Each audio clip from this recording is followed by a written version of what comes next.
लगन के ऑफर में छूट बारे चलत मौका निकल जाई हाथ रहब मलत।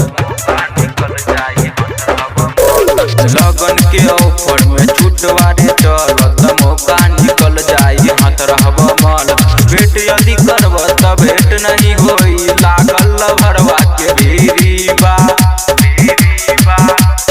20 देखे किस एगो ले लय जीजा एगो एगो फ्री बा। 20 देखे किस एगो ले लय जीजा एगो एगो फ्री बा।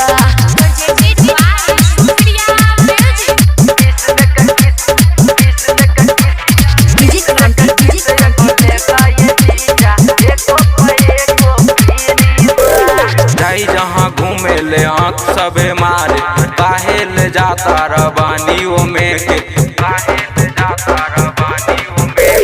जाई जहाँ घूमे ले आँख सबे मारे काहे ले जाता रबानी ओमे के। उठवा मुलायम बा बैलून के जैसे गाल दुनू पिटकीरी बा।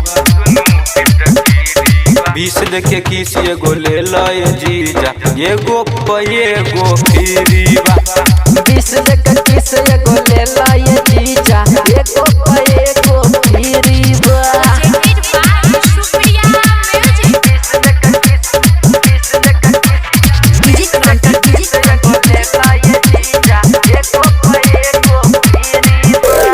फायदा होइए में लागी ना घाटा रितेश गौरव कल से मिस करब तू मौका।